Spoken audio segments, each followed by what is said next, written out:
I'm really sorry, Mr. Walker. I hate delivering bad news, John Michaels said, handing me an envelope with a report on my wife's dealings with her ex-boss, Grant Jacobs, along with photos and a DVD. Though I glanced at the photos, I hadn't yet watched the DVD. Part of me resisted, but I knew I had to confront it. Do you know how long this has been happening? I asked. John checked his notes before answering. Based on what we've found, it's been ongoing for at least 10, maybe 12 years. It started around when your wife was up for a promotion, John said, aligning with the birth of our daughter Sophie. I decided to get DNA tests. Another worry struck me: STDs. The report showed Grant had affairs with other married women, although we'd been carnal since her retirement. What risks had I faced unknowingly? I needed testing. Scanning the report again, I grimaced at Aaron's note that Linda seemed unaware of Grant's affairs. If it helps, Grant claimed he never meant to break up your marriage. He just wanted physical engaging, John said, and they never did anything at your home. I'd let John install cameras, hoping our marital space hadn't been violated. No, that's not comforting, Mr. Michaels, I said. Grant Jacobs was no favorite of mine. Now I understood why. There's more, Mr. Walker, John continued. Jacob's sister Natalie knew about the affair and might have helped. This saddened me. I'd always thought Natalie was decent. Damn, I muttered. Have you talked to a lawyer? John asked. Not yet. I wanted to know the truth first, I admitted. Well, Lisa Hawkins is my go-to for these situations. She's top-notch and hates cheaters. I can send this over to her and let her know you'll be contacting her, John offered. That would be helpful. Thanks. I'll call her office for an appointment, I said, taking his business card. Can I offer a suggestion? John asked. Of course, I replied. Let Lisa handle this. I know it's tough, but don't risk getting into trouble over it. This is real life, not some online drama. You have kids to think about, he advised. I get it. Thank you. After paying, I left his office, feeling like my whole marriage was a sham. It hurt, but John was right. I sat in my car and cried for 15 minutes. After pulling myself together, I scheduled an appointment with Lisa Hawkins for the next day. She needed financial documents. On the way home, I bought cigarettes, a habit I hadn't indulged in since college. Then I went to a bar for a beer, trying to cope. You okay? The bartender asked as I smoked. Is it that obvious? I asked. Unfortunately, yeah, he said with a smile. Let me guess, you found out your wife's been cheating. Yeah, for 12 years, I confessed. I've seen worse, he nodded. My grandpa used to say, I felt sorry for myself because I had no shoes. Then I met a fella who had no feet. It gets better. Take care of business. Drinking won't help, he advised. He sounds wise, I said. He was, the bartender agreed. Finish your beer, then head home. You won't find answers at the bottom of that glass. I nodded, knowing he was right. Sipping my beer, I pondered the unimaginable. Linda cheating on me. Over time, subtle signs emerged that individually seemed innocuous, but collectively painted a troubling picture. For example, after our second child, Sophie, was born, I underwent a vasectomy, yet Linda resumed birth control. When questioned, she explained it as caution and cycle regulation, which I accepted despite my lack of expertise. Then, as she started traveling with Grant for her new job, her wardrobe choices seemed unsuitable for business, with her suggesting that entertaining was a significant aspect of her role, which, now I understood, included entertaining Grant. I used to call her in the evenings when she was away. I noticed she was always in her room, and sometimes I thought I heard a man's voice nearby. Occasionally, Linda's voice cracked as she spoke. I couldn't explain it then, but I reasoned Grant might be with her. There were times I caught a faint whiff of Grant's aftershave on Linda's clothes, making me nauseous. It seemed she had been in close contact with him. Then there were the Friday afternoons she claimed to work after her retirement. She explained it as needing her skills for one afternoon a week, strictly business. Now I realize her special skills involved more than business.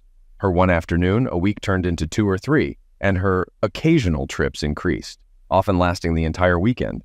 This unfolded over the last 4 months. Surprisingly, Linda's attitude toward me stayed the same, remaining affectionate and caring since our wedding. She appeared happy at home with the kids, even though I took on more caregiving duties due to her busy schedule. Feeling burdened, I hired John's firm to investigate, confirming my suspicions. Now the only question is how to split everything. If it were a drunken mistake, maybe I could forgive, but this betrayal over a decade was deliberate. Time for consequences. I finished my drink, nodded to the bartender, and left. Coming home, I saw her car in the garage, which was unexpected. After closing the garage, I found Linda in the house, noticing the smell of cigarettes and beer on me. "You've been smoking," she noted, her concern evident. "And I smell beer. Is everything okay?" "No, today's been terrible," I admitted. "What happened?" she asked, genuinely worried, though I couldn't help but question if it was genuine. "Something," I replied. "I'll be in my office for the night. I won't be much company." "Can I help?" she offered. "Yeah," I thought, "undo what you've done." "I'm afraid not," I said. "By the way, I'll be away this weekend, starting Friday," she mentioned. It was only Tuesday, and she's planning another trip already. Again. "What? Another one? Didn't you just go on a getaway?" I questioned. "Yes, but something came up," she explained. "Business, you know." "Sure," I replied sarcastically. "What about Sophie's birthday party?" "I am aware," she acknowledged, "but I can't avoid it. Could you explain to her why I won't be there, please?" "No," I refused. "You missed Erin's birthday and our anniversary last year. You can explain to our daughter why you'd rather be with Grant than celebrate her birthday here." "John, please. You're being unreasonable," she said. "No, Linda," I stated firmly. "You supposedly retired months ago after your company was sold. But you've been gone so much I can't help but wonder what's really going on. Is there something you'd like to tell me?" "What are you saying? Are you accusing me of having an affair?" she asked defensively. "What would you think if the situation were reversed?" I questioned. She backed off a bit after that. "I see your point," she conceded. "But believe me, it's just business." "So you've said," I replied. "Now, if you'll excuse me, I have things to do. Please don't interrupt me. You'll have to look after the kids tonight." I retreated into my home office, closing and locking the door. I heard Linda attempt to open it. "John," she called out. "Please, John, talk to me." "Leave me alone, Linda," I said through gritted teeth. "I'm busy." I heard her shuffle away as I gathered the information Lisa said she would need. Then I turned to the evidence John provided. Reading the report, it was difficult to comprehend that this was the woman I had loved and supported for the last 12 years. I donned my headphones and started the DVD. Unless you've been in my shoes, you can't comprehend the range of emotions that flood you when witnessing the woman you adore giving herself to another man willingly. I didn't care how John obtained these videos. All I knew was that any love I once held for Linda had vanished. As I watched her with Grant, I vowed never to touch her again. I forced myself to listen to their carnal conversations. "Hey, are we still on for this weekend?" Grant asked, holding her close. "Definitely," Linda grinned. "Can't go too long without you." "What about Sophie's party?" he asked. "John will handle it," she assured. "He's better with the kids." "I worry he'll catch on," Grant said. "You're supposed to be retired. I've told you I'm not giving us up," she affirmed. "Family's important, but so are we." "I hope you're right," Grant said. "What if he finds out?" "I'll deal with it," she said confidently. "It won't be easy," he warned. "I'll manage," she said. "He hasn't caught on in 12 years. "How long will this last?" Grant asked. "As long as possible," she declared, shutting off the video. "You just might get your wish." She tucked the DVD away and approached the office door. "What?" I said. "The kids are going to bed. Can you at least say goodnight?" she asked.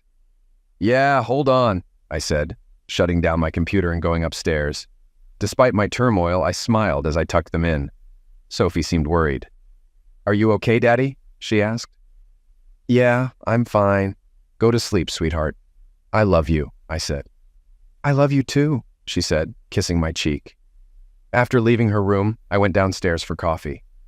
"I kept dinner warm," Linda said. "I'm not hungry," I said, going to the patio. Lighting a cigarette, Linda joined me, trying to kiss me. I turned my head, letting her kiss my cheek. "What's wrong?" she asked, concerned. "You haven't smoked since college." "We don't always get what we want," I said. "What do you mean?" she asked. I shook my head. "It's too late," I said. "Too late for what?" she pressed. "You're savvy," I said. "Figure it out, please. Leave me alone." "Maybe I can help," she offered. "Sorry for being abrupt," I said, softening. "Work's getting to me, maybe in a couple of days." I didn't like lying, but why not to a liar? "Okay," she said softly, tears forming. She went inside. I smoked 2 more cigarettes before joining her. After a shower to rid myself of the smoke, I wore pajamas rarely used and got into bed. Linda reached out, but I pushed her away, a first in our marriage. "John," she started. I turned away, refusing her kiss.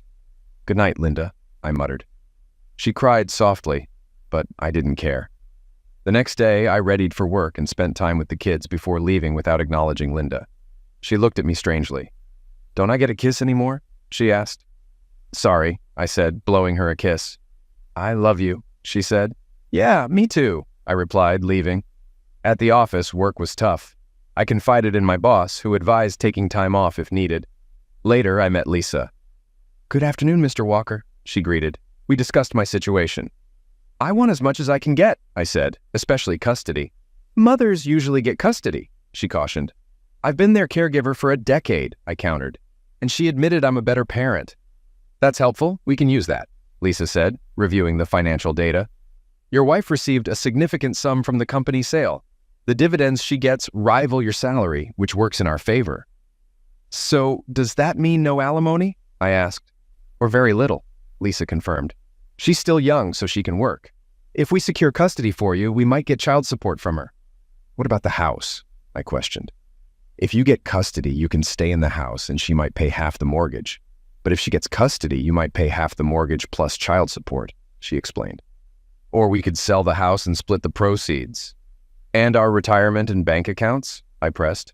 "We'll leave retirement accounts alone. You keep your 401ks. The rest will be divided evenly," she assured. "What about Grant Jacobs? Can I sue him?" I asked.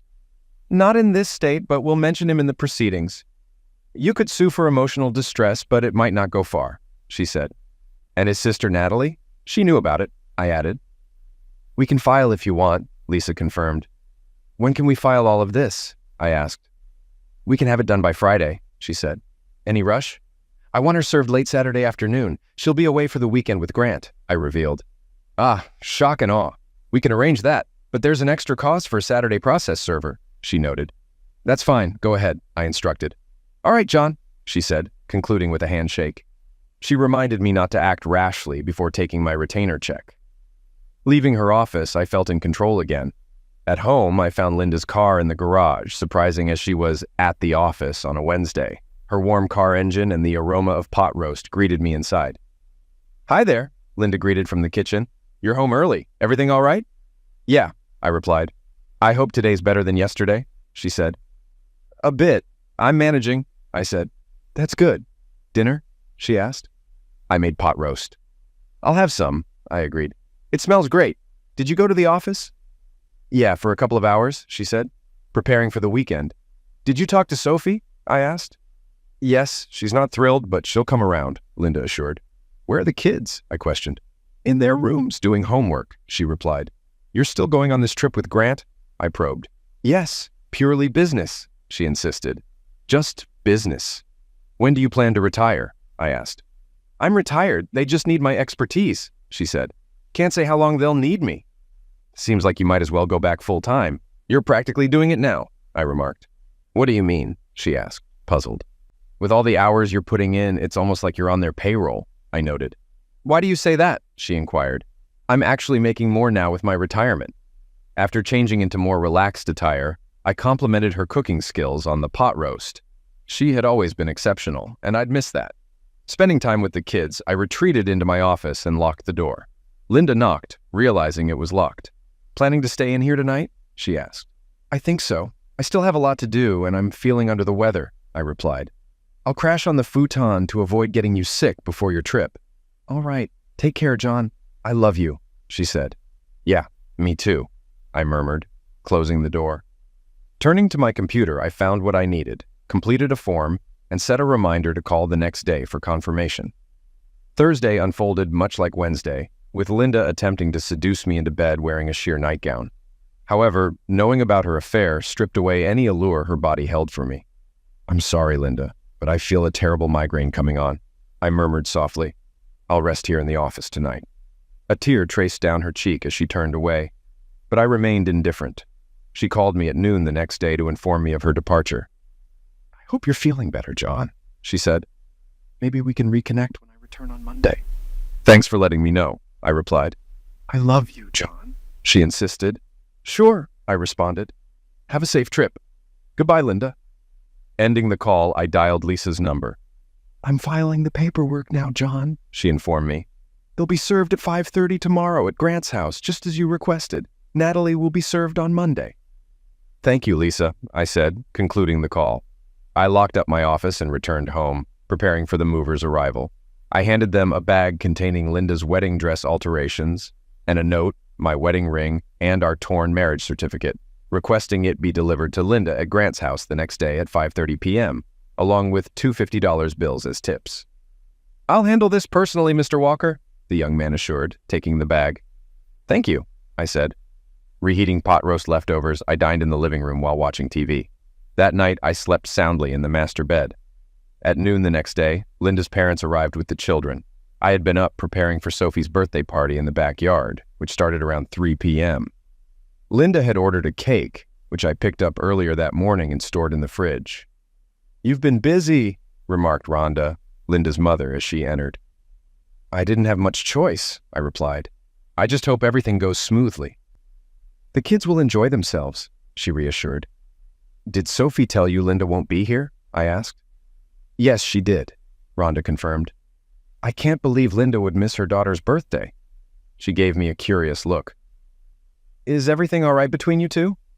I ushered the kids upstairs to prepare for the party before addressing Rhonda and her husband George. "No, it's not," I admitted. "I hate to break it to you, but I'm divorcing Linda." "What?" exclaimed George. "Why?" "She's been having an affair with her boss for 12 years, I revealed. "That's where she is now." "Oh my God!" gasped Rhonda. "Are you sure?" "I am. I hired an investigator," I explained, offering to show them the report, which Rhonda declined. "I'd like to see that report," George interjected. "While you're doing that, I'll finish preparing for Sophie's party," Rhonda decided.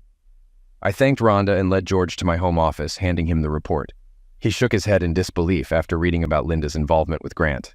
"That idiot," he muttered, handing back the report. "Sorry, John. It's hard to accept."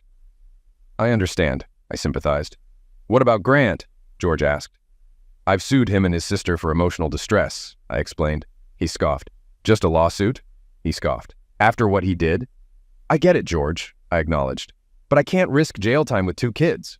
"True," he conceded. "But Grant needs to be dealt with." "I can't let you get in trouble," I insisted. "Don't worry, I won't land in jail," he assured. George was tough, and his plan was his own. "What's the plan?" I asked. "Better you don't know," he said with a grin. "Okay," I agreed. He clapped my shoulder. "Let's enjoy time with the kids," he suggested. Outside, Rhonda had set up for the party. Sophie was amazed by the decorations. "Thank you, Daddy," she said, embracing me.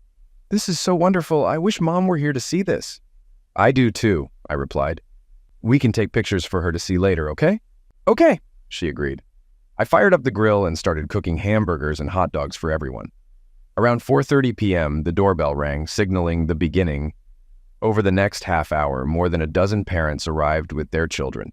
All of them were Sophie's school friends, and they were all enjoying themselves in the backyard. Among the last to arrive were Natalie and her husband Ralph, with their daughter, Denise. I welcomed them inside and directed Denise to join the party in the backyard. I offered Natalie and Ralph something to drink, and they graciously accepted. "I'm surprised to see you here, Natalie. I thought you and Ralph had an important business trip this weekend," I remarked. "That's Grant and Linda's responsibility," she clarified. "I'm just there to support them in the office." "I see," I responded. "John, is everything okay?" Natalie inquired. "Between you and Linda, I mean." "Why do you ask?" I countered. "You're not wearing your wedding ring," she pointed out. I glanced at my finger and noticed the indentation where my ring used to be. "I returned it to her," I explained. "Maybe Grant will have better luck keeping her faithful than I did." "What do you mean by that?" Natalie pressed. "Let's not play games, Natalie," I retorted. "I know your brother's been involved with Linda for the past 12 years. I'll admit, you both did a good job of deceiving me all this time." "John, please, Linda still loves you," Natalie pleaded. "Yes, so much that she lied and betrayed me for over a decade. I can't even begin to describe how loved I feel right now," I said sarcastically. "So what's your plan?" Natalie asked. "What do you think? I'm divorcing her. She and Grant will be served soon," I stated, checking my watch.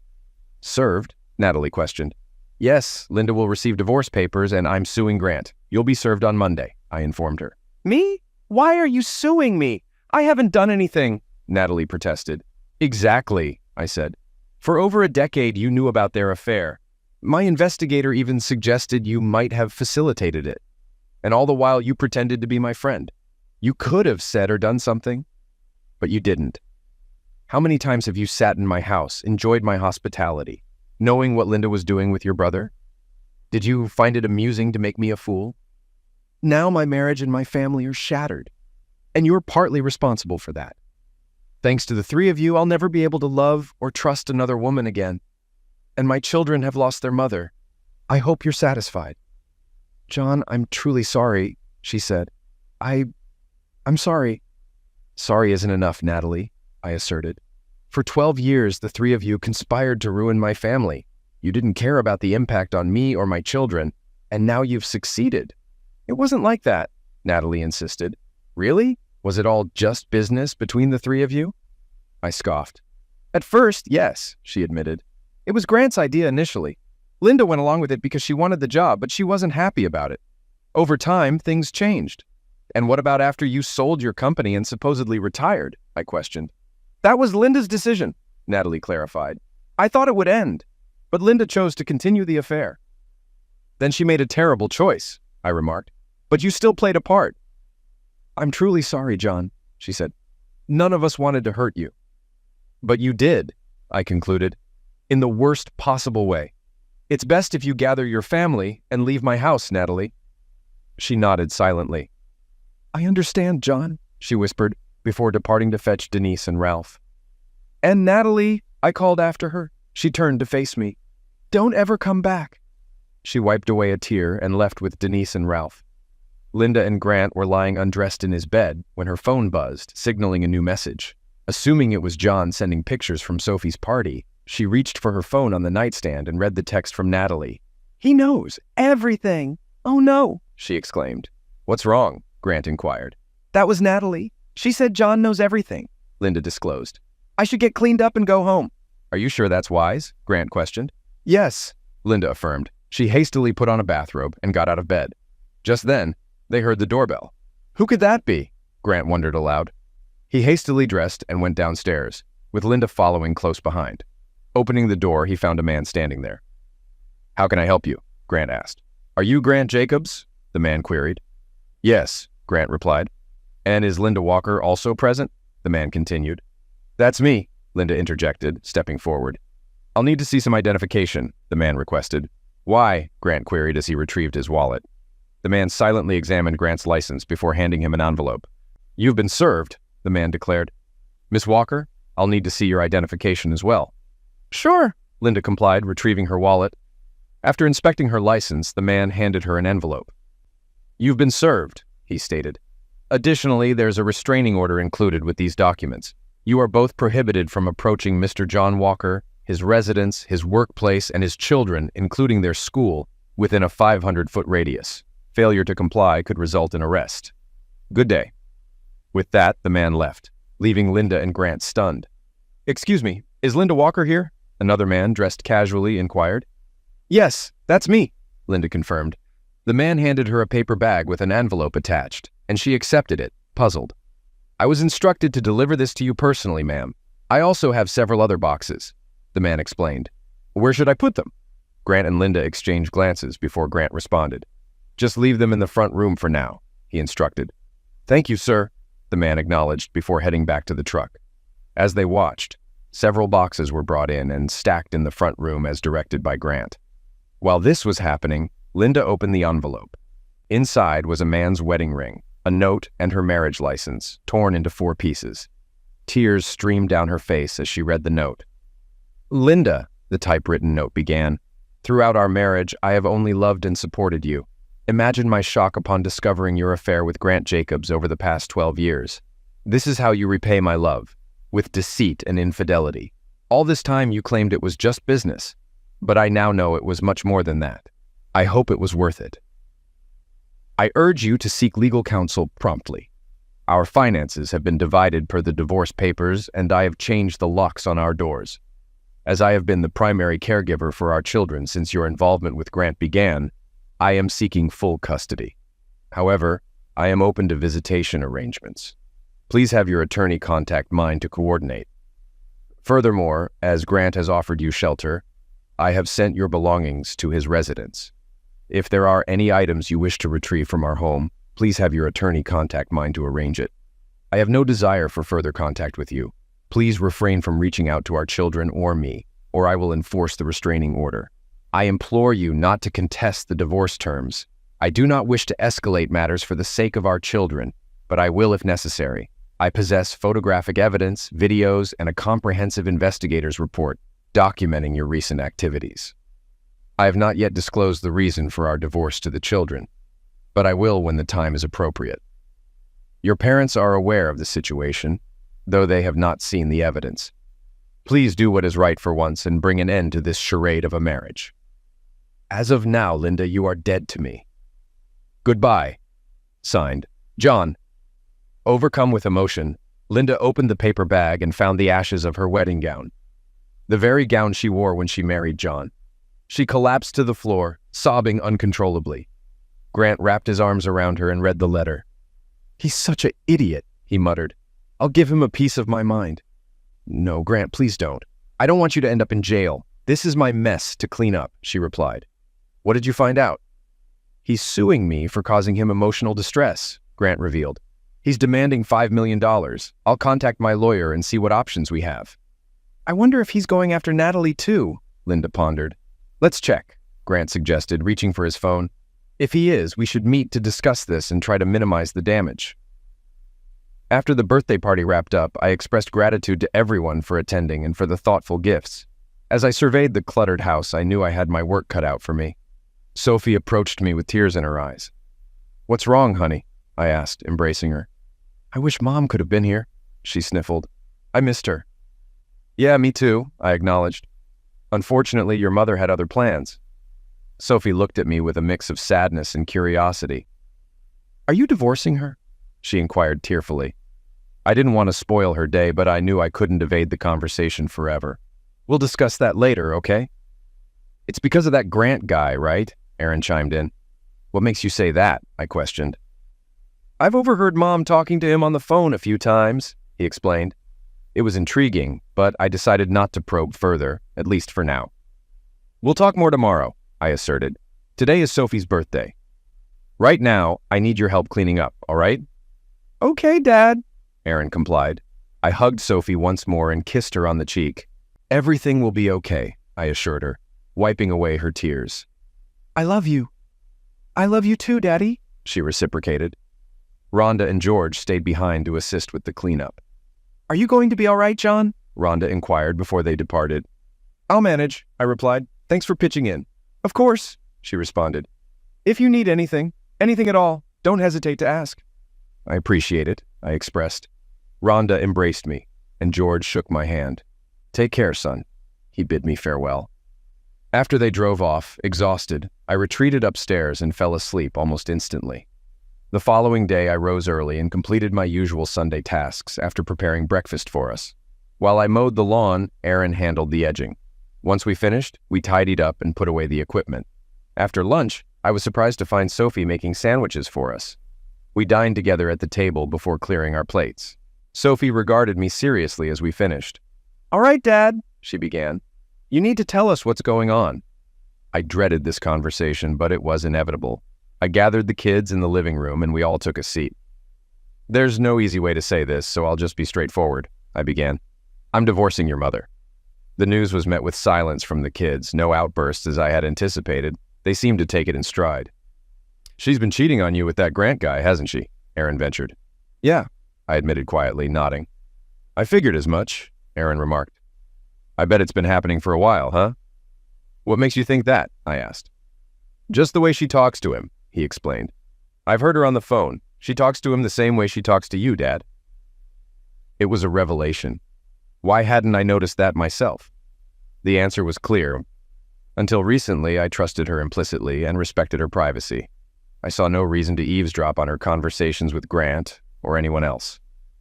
"So, how long has it been going on, Dad?" Sophie inquired. "As far as I can figure, it's been about 12 years, sweetheart," I replied. She reacted with a gasp. "So that means she started not long after I was born," she remarked. "Pretty much," I confirmed. "Damn her," Sophie muttered. "Sorry, Dad," she quickly added, sensing my reaction. Understanding her frustration, I let it slide this time. "Can I stay with you?" she asked. "Absolutely, if that's what you want," I assured her. "Me too, Dad," Aaron chimed in. "You've always been there for us." "Thank you, guys. That means the world to me," I expressed. "Actually, I've requested custody of you both," I revealed. I opened my arms and they both enveloped me in a hug. We shared a heartfelt embrace, and I felt overwhelmed with joy that my children wanted to remain with me. After our tearful moment, we continued with the rest of the day, although there was an underlying sadness in the air. The following days passed without incident. George and Rhonda agreed to pick up the kids after school and stayed with us until I returned from work. I felt bad about inconveniencing them, but they were understanding and gladly lent a hand. Rhonda even prepared our dinner, which was a tremendous help. On Tuesday, I received a call from my attorney, Lisa. Linda had consulted with her own lawyer and expressed a desire to visit the children. I was apprehensive about having her at the house and feared she might do something rash, like taking off with them. "What about the restraining order?" I inquired. "If you agree, we could temporarily suspend it for a designated period, say from 9 p.m. Friday to 9 a.m. Sunday, Lisa proposed. "I know it's difficult, but appearing reasonable is crucial." "I understand. What if she visits the kids at her parents' house on Saturday?" I suggested. "I can drop them off there on Friday after school and pick them up either Saturday night or Sunday." "I'll propose that and see how her lawyer responds," Lisa agreed. "Under no circumstances should Grant or Natalie be present," I emphasized. "And there's a chance the kids might not want to see her. They're not exactly thrilled with her right now." "I'll convey that," Lisa assured me. "Anything else?" I inquired. "Yes. Her lawyer wants access to the full PI report," Lisa informed me. "I've compiled a copy and sent it over. She should receive it by Thursday at the latest." "So she's retained legal counsel?" I confirmed. "Yes, she hired Beth Sawyer on Monday," Lisa confirmed. "It's surprising since Beth detests cheaters almost as much as I do. I suspect it's because she works in the same firm as Grant's attorney. Regardless, I'll discuss it with Beth and keep you updated." The next day, Lisa informed me that Linda and her lawyer had agreed to my terms, provided I suspended the restraining order for 36 hours, from midnight Saturday to noon Sunday, and it only applied to Linda, not Grant or Natalie. They also agreed that Linda would visit with the children at her parents' house and refrain from taking them anywhere. If the kids were comfortable with the arrangement, Linda would spend the night there with them. Reluctantly, I accepted these terms, not wanting to appear unreasonable to the court. Initially, the children were hesitant, but I managed to convince them to give it a chance. George and Rhonda agreed to pick them up after school on Friday and return them to the house on Sunday afternoon after their visit. I had reservations, but I trusted George and Rhonda. George even suggested taking me to a bar to catch some sports over a beer on Saturday night. On Friday morning, I ensured the children had all they needed for the weekend. After hugging and kissing them, I drove them to school, reminding them to contact me if Grant, Natalie, or their mother tried to approach them. Only after confirming they were safely inside the building did I head to work. The following evening around 5:30, George picked me up and we headed to the Flatstick Pub, a bustling sports bar downtown. Over burgers and beers, we caught up while watching the action on the numerous screens. "Linda showed up around 9 o'clock this morning," George informed me. "It was tense initially, but things eased up a bit. The kids aren't thrilled with her and made it clear. Surprisingly, she came clean." "That's unexpected," I remarked. "She claims she still loves you. Seems like she might aim for reconciliation," George said. "Is that something you'd consider?" "I'm afraid not, George," I replied. "After 12 years of deception, it's hard to see past that." "I understand. Did you really burn her wedding dress? That gown set me back over $2,000 when you two got married," George recalled. "It felt appropriate at the time," I admitted. "She mentioned her lawyer thoroughly reviewed the PI report and gave her a stern talking to," George added. "I think she's starting to grasp your perspective." "Too little, too late," I stated. George nodded, taking a sip of his beer. Suddenly, we heard a commotion behind me. Before I could react, something struck my head and I saw stars. As I fell, I managed to dodge a subsequent blow aimed at me. "I'm going to eliminate you, you idiot," Grant's voice rang out.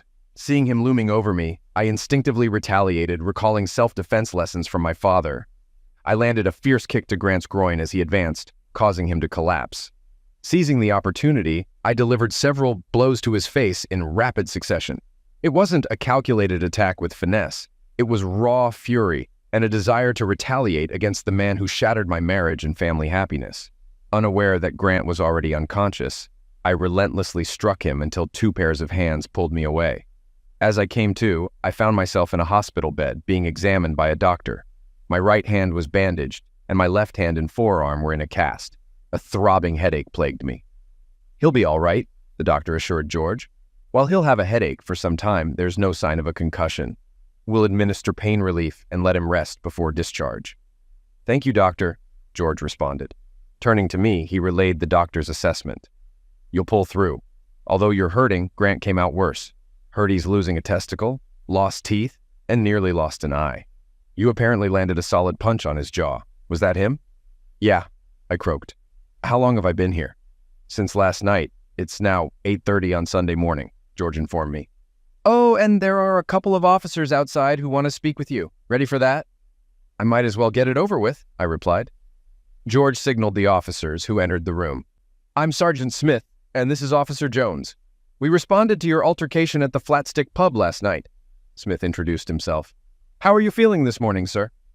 "I feel like I've been punched upside the head," I expressed to him. Smith smiled and checked his notes.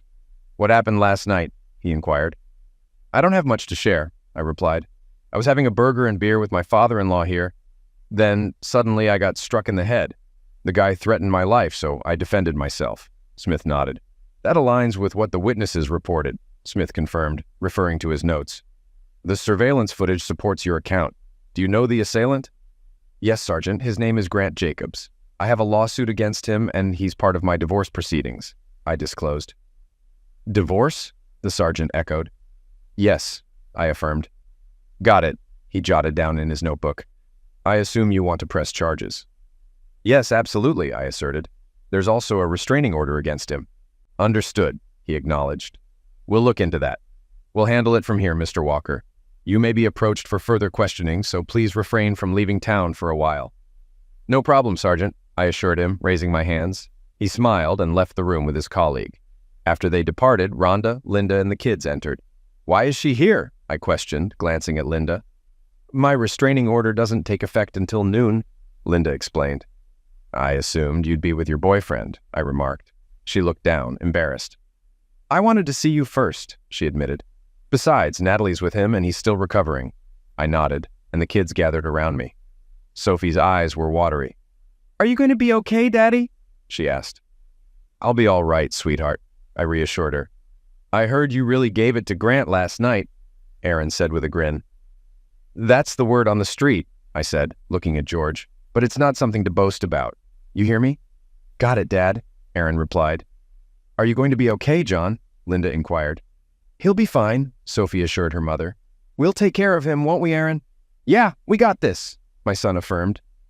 Linda glanced at our teenage children before speaking. "If you guys don't mind, I'd like to have a private chat with your father for a few minutes," she requested. They hesitated before agreeing. "Sure," Sophie said, "but we'll be just outside the door. Come on, Aaron," she added, reaching for her brother. They exited, followed by George and Rhonda. "John," Linda began after they left, "I can't express how sorry I am about everything." "Well, as I told Natalie last Saturday, sorry doesn't even scratch the surface," I stated.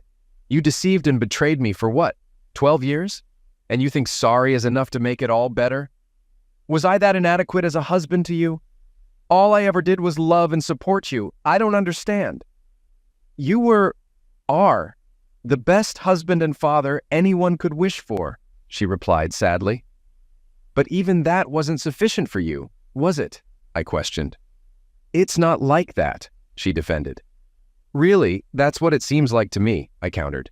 "You don't comprehend," she insisted. "Then help me understand," I urged. "At first it was merely a means to secure my job," she confessed. "Grant indicated that having lovemaking with me was a condition for obtaining the position." "That's exploitation," I pointed out. "That's illegal. Why didn't you come to me first? We could have taken action." "Oh, I see. You were desperate for that job. So much so that you thought sleeping with Grant was a small price to pay, even if it tore apart our family." "I essentially made a pact with the devil," she admitted. "So now you're shifting blame to the devil?" I scoffed. "Give me a break. The truth is, you wanted that job so badly that you were willing to sleep with him for it, even if it cost you everything. What happened to "it's just business"? Tell me, Linda, where does the destruction of our family fit into your profit and loss statement? Huh? I'd like to know why you continued even after supposedly retiring. That was my fault, she admitted. I suppose I reached a point where I believed I could have the best of both worlds. You developed feelings for him, didn't you? That's why you persisted. How long did you plan to continue? Indefinitely? Did you truly believe I'd never discover the truth? Or did you expect me to simply acquiesce once I did? And remember, I'm aware of far more than you realize, I countered. Yes, I grew attached to him, she confessed.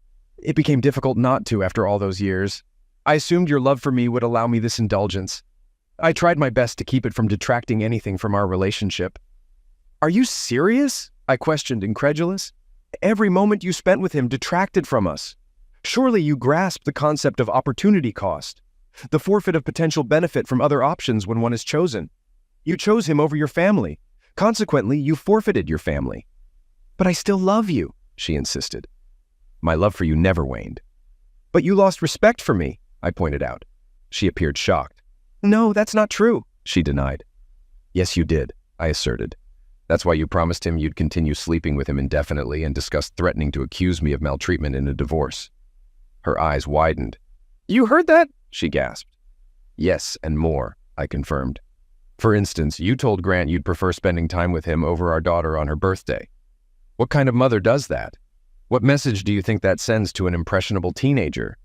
Did you consider her feelings or Aaron's when you missed his birthday last year? She flinched at that. I suppose I failed as a wife and mother, she murmured. Your words, not mine. But if they resonate with you, I said, shrugging. By the way, I can assure your lover he won't be pursued for child support. Yes, I had DNA tests conducted, and the children are mine. She looked at me stunned. Oh my God. You thought I'd do that to you? She exclaimed. Well, you deceived me for 12 years, I reminded her.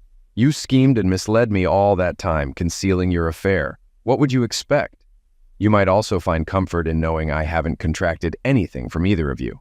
You may not be aware, but Grant enjoys playing the field. You're not his only conquest. I suspected, but I wasn't certain. What should I do now? She inquired. Sign the divorce papers, Linda.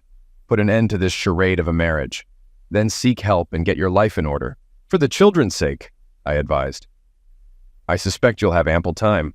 I imagine Grant will be detained by the state for some time. You're probably right, she conceded. Okay, I'll sign the papers. I'm sorry, John, for everything. You've said that, I reminded her. I suppose I have, haven't I? Well, thank you for allowing me time with the kids this weekend, she acknowledged. You're welcome, I replied. I know you don't believe me, but I truly love you, she insisted. And I wish you could find it in your heart for us to reconcile. You're correct. I don't believe you. But I appreciate you saying so, I admitted. I suppose a small part of me will always care for you too. But it's insufficient. I need to be able to trust my partner. And after what you've done, I don't know if I'll ever trust anyone again. She nodded as tears streamed down her face. I get it, she murmured. Goodbye, John. She leaned in and planted a kiss on my cheek. Goodbye, Linda, I responded. She turned and exited the room, tears streaming down her face. George, Rhonda, and the kids entered after her departure. Everything okay, son? George inquired. Yeah, I assured him. We had a talk. I think she finally realizes the extent of her mistakes. Does that mean you and Mom are reconciling? Sophie asked. I shook my head. No, sweetheart, I clarified. But you both love each other, she reasoned. Love alone isn't always enough to sustain a marriage, Sophie, I explained. Trust is equally important, and right now, I don't trust her.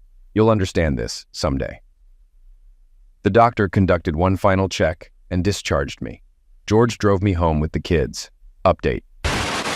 Later that night, I received a frantic call from George and Linda. Natalie informed them that Linda attempted self-destruction by overdosing on sleeping pills and hard drinks. Natalie discovered her unconscious at Grant's residence while retrieving some of his belongings. A note on Linda's nightstand simply read, I'm sorry. Though she nearly succumbed to the overdose, Linda survived and spent a couple of days in the hospital. Following evaluation by mental health professionals, she was released into George and Rhonda's care, eventually relocating back in with them. Linda signed the divorce papers without contesting. Lisa informed me that I'd be legally single in 90 days. Free. Yeah, right. Grant and Natalie's attorney swiftly settled with us for half of my initial claim. Consequently, I received approximately $3.5 million after legal fees. I allocated $1 million for each child's college fund and saved the remainder. I began planning a Mediterranean cruise for the kids during their next summer vacation. Grant received a 10-year prison sentence for aggravated assault, battery, and attempted homicide based on video evidence from the attack. He'd be eligible for parole in about 8.5 years. I saw Linda during visits to George and Rhonda's home. Sometimes we'd chat briefly, but I couldn't overlook her actions. She sought counseling to understand her motives, clinging to the hope of reconciliation. I was pleased she sought help, but it felt like closing the stable door after the horses bolted. Over time, she rebuilt a relationship with the kids, which I welcomed. George mentioned she focused on writing for business blogs and refrained from dating. She expressed sadness upon learning of the cruise without her, but managed to cope, wishing us well. The kids frequently sent her text updates with photos from our travels. I met a charming woman, Nikki, from British Columbia, also on a post-divorce cruise. She was slightly younger than Linda, had shoulder-length blonde hair, and a bubbly demeanor. I enjoyed her habit of ending sentences with "eh?" She had 2 children spending the summer with grandparents in Idaho, similar in age to mine. We shared stories about our pasts and occasionally shared a bed. Sophie teased me, singing "Daddy's Got a Girlfriend" while nudging me. We exchanged contact details at the cruise's end, promising to keep in touch via email and Skype. Though uncertain of what the future held, we spoke online at least twice weekly. We adjusted to life without Linda. My employer accommodated my schedule for school runs. I knew Aaron would eventually take over driving duties once he was old enough. Shortly after our return, George visited with some unfortunate news. "They're planning to admit Linda to a mental hospital," he informed me. "Oh, why?" I inquired. "Sophie sent her a photo of you 3 having dinner with that Canadian woman you met on your cruise," he explained. I don't think Sophie meant any damage, but Linda didn't react well. She had a breakdown. Rhonda and I discovered her in the bathtub. She had cut her wrists. "Oh my God!" I gasped. "I'm sorry to hear that." I genuinely felt regretful upon learning about her self-destruction attempt, yet part of me felt a sense of validation. Now she understood a fraction of the pain I experienced when I first discovered her affair with Grant. Yeah, me too. Thankfully, she botched it and survived. But given her history, the doctors concluded she requires constant care and supervision, George shared. Rhonda and I are getting too old to watch over her around the clock. Thus, they decided to institutionalize her. "For how long?" I inquired. "It's uncertain, son," he responded. "It could be a few years. It could be indefinite. I just don't know." "Keep me updated if there's anything we can do," I offered. "Thank you, son. I appreciate it," he replied. Nikki and I sustained our long-distance relationship, and I found that our frequent conversations deepened our connection. I also caught myself daydreaming about her, a lot. She expressed sorrow upon hearing about Linda, primarily for George, Rhonda, and the children, but she echoed my sentiments. During our last conversation, she suggested visiting us with her kids or proposed I bring my children to her home, a 2-story log house situated on 50 wooded acres north of Kamloops, built in the late 1800s, she mentioned. Having never ventured north of the U.S. border, I found the idea intriguing. Who knows what, if anything, will transpire. In any case, that's a tale for another time.